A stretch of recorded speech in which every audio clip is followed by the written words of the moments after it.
Familiar is safe, and unfamiliar is dangerous and an accident waiting to happen. By definition, familiar means something you practiced and something you're used to. So in an accident, when you're looking for an optimal reaction, it's something you're familiar with and something you've done before. So if you're in a car that you're not familiar with, what's the chances that you'll hit the wrong stalk, be unfamiliar with the brake pedal, feel weird around the steering and braking? And that could be the difference between having a non-incident and having an accident.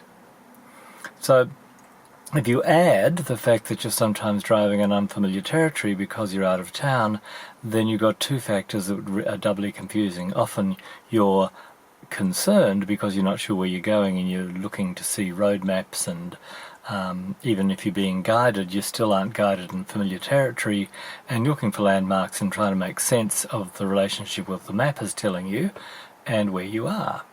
So if you're in a car that you're familiar with and feeling comfortable, that makes a big difference and it's much safer.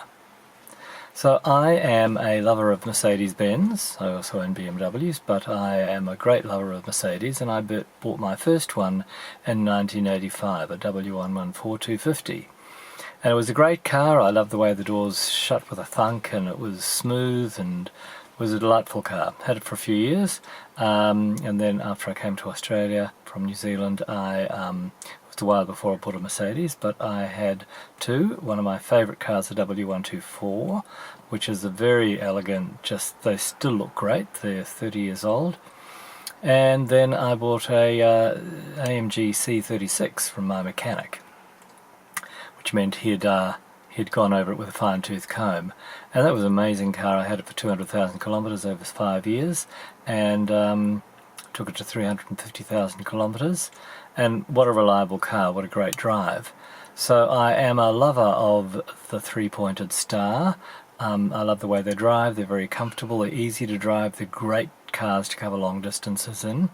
So I bought 4 of them this year to offer them to other Mercedes drivers who are out of town, or their car is in dry dock, it's in for repairs for a few weeks, and you want a car that you're familiar with.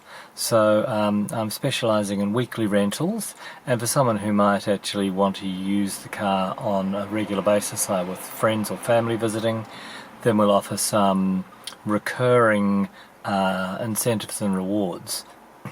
So my suggestion is click on the link below and have a look at the booking page. The C180s, which are just in lovely condition, they're $370 for a week, and that's inclusive of insurance. And then this car I'm sitting in, which is a C200 compressor wagon, which is a lovely elegant car, really spacious, lovely vehicle, that's $600 for a week. And those prices are competitive with what you might pay from Hertz for at the small car end. To compete, say, or to match to the C180, you'd maybe rent a Suzuki Swift, quite a small car. And when I've been away and rented, say, a Corolla, I'm always noticed, the brakes are super sensitive and the steering's really light, and the car, I'm a good driver, I do motorsport, but I would prefer something that I'm more familiar with and has a feel that I'm comfortable with and familiar with, and I will know how to respond if I have to accelerate or brake. So that's the 370 a week is quite competitive with something like a Suzuki Swift. There's no mileage cap, so if you can drive 5,000 kilometres a week, good luck. So we don't cap mileage. Obviously you pay for petrol, but the price is the price. I think there's GST on top of that, which would be $37. So, and the $600 for the wagon, that's a lovely car, and that's very competitive, say, with a Toyota RAV4 or a Toyota Camry, cars that you commonly see available for rent. So, if this sounds like you and it'll appeal to some and not to others, then put it into your saved area so it'll be on hand when you need it.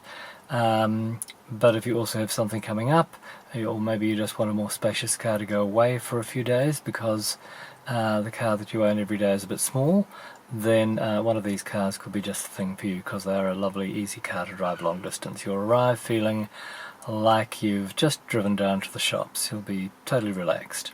Okay, you have a great new year in 2020, and I'll look forward to hearing from you when I can help out with a hire that'll suit you. All the best.